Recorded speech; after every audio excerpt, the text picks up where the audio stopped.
Hi guys, welcome back to a brand new video, and before we start today I just want to mention a couple of things. First of all, I want to give a shout out to Jay in Kilwinning. Jay, like myself, has cerebral palsy, and I know that this lockdown, like it has been for many, has been tough for you, Jay, so I hope that these videos are putting a smile on your face, and I'll keep making them during and after lockdown, but we'll be there soon, mate, so just keep going. We're nearly towards the end of this. And secondly, I just want to give a shout out to my friends at Football Storehouse. They offer you mystery boxes for a good price of $29.99 for adults and $24.99 for youths. And as you can see, it comes nicely packaged in this box. But I've took it all out. As you can see behind me, what you get is one classic and one newish football top. So I've got one here from Girawa Reds from the 2003-2004 season. That's a home shirt. And an away Congleton Town shirt. They play in the 9th tier of English football. So plenty of variety there, and don't worry, you can opt for a league that you don't want. So if you're a Rangers fan, you can opt not to have like Celtic and stuff, and then you can also specify your size as well in case you want to go about wearing them. And $24.99 for the youth, $29.99 for an adult. What would you pay for one football shirt? So it's definitely worth the price, and you get much more as well. I'll just show you. You get match attack cards, so I've got one here, Cristiano Ronaldo. But you also get world class players like Keith Lasley, so that's good to know. And they give you a wee bit of background on the shirts as well with these history cards. So there's a Girawa Red one. And as you can see here is the Congleton Town one. So there's plenty in there. They give you wee sweets as well, but I can't show you them because I've already ate them. I've plenty in there for the small price of $29.99 or $24.99 if you're a youth. And it's great, for example, if you want to start a football manager say, so I might go and start one with Girawa Reds, and if I want to build a team I can go all the way down to the 9th tier of English football and start one with Congleton Town. So let me know if you would like to see a football manager series on the channel, and we'll get that sorted. But check out Football Storehouse. I'll leave all their socials down below in the description, and I think it's a perfect Christmas gift. But the reason we're here today, I'm going to pick my SPFL 11, and what I need to do is I need to have one player from each team, and then the 12th team has to be from the club that I've missed out in the 11. So for example, if I pick a Hibs player, I couldn't have Jack Ross as my manager. So without further ado, let's get into it. Now, remember, you might not agree with this 11, and I do have to have one player for each team. So if you don't agree with it, feel free to put yours in the comments. I mean, this is a matter of opinion at the end of the day. But I'm going with the 4-2-3-1 formation, right? So in goals, I've got Dundee United's Benjamin Seagrass. He joined the club in 2018, and I think he's been a great presence, a great solid goalkeeper for them. He's been virtually an ever presence since he joined, I think. And good shot stopper, commands his area well, and I think he's been a really important player for Dundee United this season, and I've put him up there as one of the better goalkeepers in the league. So in goals I went for Benjamin Seagrass at Dundee United. Moving on to right back now, and I think it would be an absolute travesty if I didn't pick who I'm going to pick here. He's been the best player in the league this season for me. His stats are incredible. 17 goals and 16 assists for right back. You've probably already guessed who it is. It's obviously James Tavernier for Rangers. He's going to get snapped up by a club in England soon, and I'm pretty sure that Rangers fans out there are hopeful that they can keep him at the club until the end of this season, because they look nailed on certs for the league. He's their captain. He's been a pivotal part for the team, and if it wasn't for England having a wealth of good right backs like the likes of Trent Alexander-Arnold, Trippier, Walker, you would throw him into the mix. But I just think there's too much talent at right back for England. There is the small matter that I believe in a couple of years' time, if he stays in Scotland, he might be eligible to play for Scotland. And that's something that I would maybe take up. I know he's a bit old, I think he's nearly 30 now, but still, his delivery and his goal contributions, they speak for themselves. So I've went for James Tavernier at right back. I've tried to find a wee bit of balance in the team, and that's what you'll find with my centre back partnership. I've got a wee bit experience and a wee bit of youth. So we'll start with the youth. I've went with Jason Kerr from St Johnstone. He's a good, young, solid centre-half. He's been captain of his club, I believe, for the last 18 months, I believe. It was Tommy Wright made him captain, I believe, at the start of last season. Again, young. We had a few loan spells, done well there. He came in, he's a commanding centre-half, but he can also play the ball as well, so he gives you that wee bit of composure at the back. I just think he was an absolute stick-on, and he's somebody that I believe over time will be in amongst the shouts of getting a cap for Scotland, because it's no a position that we're blessed with talent in. I mean, we've got Declan Gallagher, he was certainly in my mind to put in here, and the likes of young Ryan Porteous as well, but I just went with Jason Kerr because obviously I need to find a player for every team, and I believe he's got real quality as well. On to my second centre-half, I've got Alan Lithgow from Livingston. He's been virtually an ever-present for Livy for years. He's basically turned himself into Mr Livingston. He was part of the back three alongside Gallagher and Halkett that were so reliable that season that they got promoted, and he showed loyalty to the club as well. As I've said, he stayed there.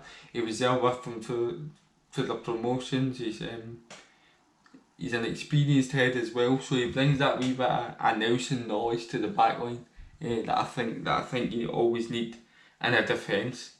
Now, I know my next player, you could argue is a right back, but I've seen him play left back for Motherwell when he was there, and I think he's one of the better fullbacks in the league. I went for Richard Tate as my player from St Mirren. He's a player that I think we shouldn't have let go. We should have offered him a contract. I think that spoke in our defence this season. I think we've been really weak defensively. He captained the club on a couple of occasions, and he was a great leader for us. Somebody that was part of the cup runs, and he played a good part last season and getting us to third. And he was just a great player, just somebody that you can always rely on to give you a 6 or a 7 out of 10 every week. He very, very rarely had a bad game, and when St Mirren got him, I've got a mate that's a St Mirren fan, and I said to him, Mark, mate, that's just it's a great signing for these, and I think that's been key to St Mirren this season. I know that they've been down there towards the bottom, but I think their defence will be key to them staying up. Marcus Fraser's a great signing, and so is Richard Tate.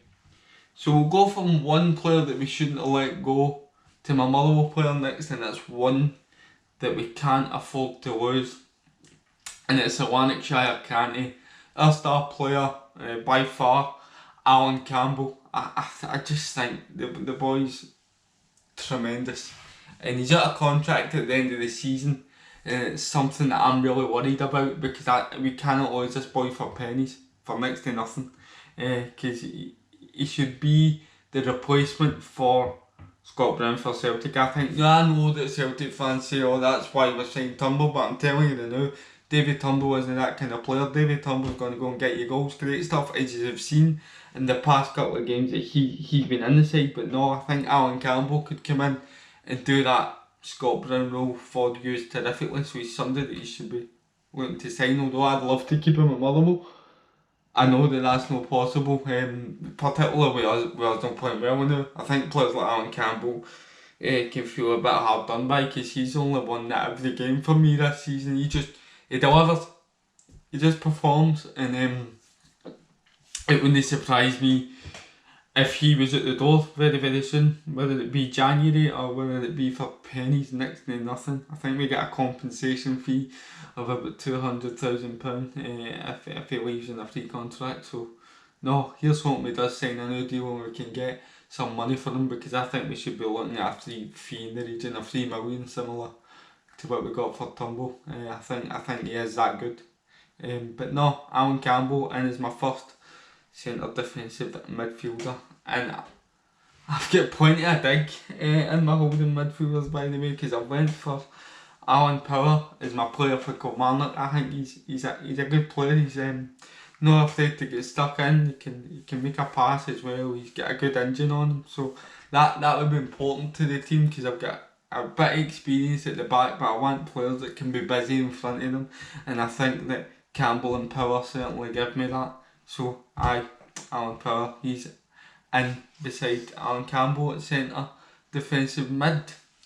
Now, this is where it got a wee bit tricky, because I'll just go through the clubs that I've got left, right? So I've got Celtic left, obviously.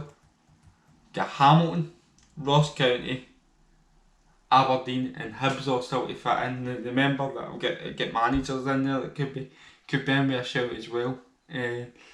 So I've went with what I think is a nice balanced front line. A lot of people are going to disagree with particularly the Celtic player that I've put in, but I'll tell you why I put him in when I get to him. But first of all, we're going to go for the right winger, the right attacking mid if you like, and I've went for Martin Boyle from Hibs. Last week there, he was the best player in the park for Hibernian. I think he's a constant threat. He's pacey, he can score goals, he can deliver a cross. He's got a lot, and I think it's a player that I know that Scotland have got a good few wingers, but I was a bit gutted that he ended up going with Australia and we didn't give him a chance, because I think if anything's been shown in the past couple of games with Scotland is that if you give players for this league a chance, they can deliver. Like Declan Gallagher done it, and Considine came in done brilliant, and I think that Martin Boyle would have been an attacking option that would have come in and done well. I know people will be screaming Kevin Nisbet, but I had to get other teams in, so I've tried to, as I say, get a wee bit of balance. So Martin Boyle, he's my right attacking mid. Before I get into the Celtic player, we'll go to the left now, and I know that he can maybe not even playing the left. I'd probably got him out of position. Don't watch a lot of Hamilton games, but I had to get him in because he's just been Hamilton's best player for me this season, and it's Ross Callahan.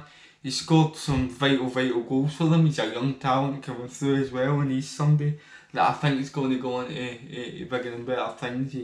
As I say, he's got a goal in him, he's got an assist, and if Hamilton are going to stay up, he's going to be a big player for them. So he's in the left, Ross Callahan. Now, in behind the striker, I am aware that he only made his debut for Celtic the other night. I'm aware that he just played he made his first start in the league today. Right? I'm aware of this. But I had to put David Turnbull in this team. That's how good I think he is. People will know and will have heard of my relationship with James McFadden. I know he was a great player for Motherwell, but I'm going to go out on a limb here, and I'm going to go out and say David Turnbull is the best player that I have ever seen pull on a Motherwell jersey. He's that good. I know Faddy's a different type of player, but I believe that this boy can go right to the very top of the game. You've seen the impact that he's come in and had in a short space of time at Celtic. I believe he came on at the start of the season against Hibs, turned the game for them there. He gets a goal and an assist against Leo, and then he grabbed at the time of recording another assist today against Kilmarnock for them. So he just has an impact in near enough every game he plays. He's got a great touch, he's tidy, he's just so quick in the mind, the spaces that he picks up. He's somebody that I think Celtic are going to sell on for big money, and he's going to be a key part in them even trying to get back into the title race. Whether they can catch Rangers, because I don't see anybody else beating Rangers at the minute. I think Celtic can certainly give them a game if they build up some momentum, but anybody else in the league don't see giving Rangers a game. But no, if Celtic can get back to the way they were playing last season, I think that they're going to need David Turnbull in the squad, and that's exactly why he's made mine. So in the centre attacking mid, I went for David Turnbull. Striker, I've got Ross County left, and Aberdeen. Would I go for Sam Cosgrove and make sure Kettlewell my manager? Or if I went for Ross Stewart and made Derek McInnes my manager?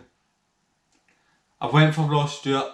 I know Cosgrove's a great goal scorer, but I had to have Derek McInnes as my manager, cause just to be how well he's done at Aberdeen. But no, Ross Stewart gives you that physical presence up front. He can get a goal as well, and I think with the service from the players running about him, he's certainly scoring more goals in this team that I've got than what he would at Ross County. You've seen he went to Celtic Park, puts himself about, put in a shift there, and he done the same against us at the start of the season when we played up in Dingwall. So no, he's somebody that I like. Again, he's young, he's fresh.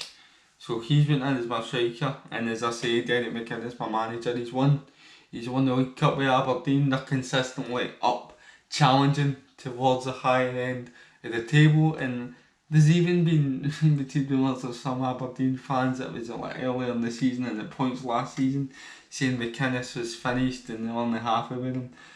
I would just like to remind Aberdeen fans of what they did have when they had the likes of Craig Brown and Jimmy Calderwood, and they were down near the bottom end, the Mark McGee's, when they were down near the bottom, and they weren't doing as consistently well. Derek McInnes has done an absolutely fantastic job at that club, and I believe he's one of the best managers in Scotland. Other managers that popped into my mind were obviously Steven Gerrard for how well he's done this season, but I had to have Tavernier in there, and Jack Ross as well, but I wanted to put a Hibs player in because Hibs are a team that have really impressed me this season. I honestly think that they could pip Aberdeen to that third place spot. And you might be even thinking my own manager, but I've got my own opinions on the Motherwell manager at the minute. It's not going very well for us, and I think that might be going a wee bit stale, and it might be time for a change at my own club, but that's a different matter entirely. I hope you have enjoyed this video. Let me know your SPFL 11 in the comments. Remember, it has to be one player for each team, and the team that you miss out, that's where your manager's from. So you can let me know in the comments. It's just a wee fun idea that I had. And as I've mentioned earlier in the video about the boxes for Football Storehouse, check them out, and let me know if you want to see some FM21 content on the channel as well. But no, thanks guys. This has been me with another video for a different view, and I'll see you in the next one. Scrap that ending, Ross. But no, thanks guys. I'll see you in the next one.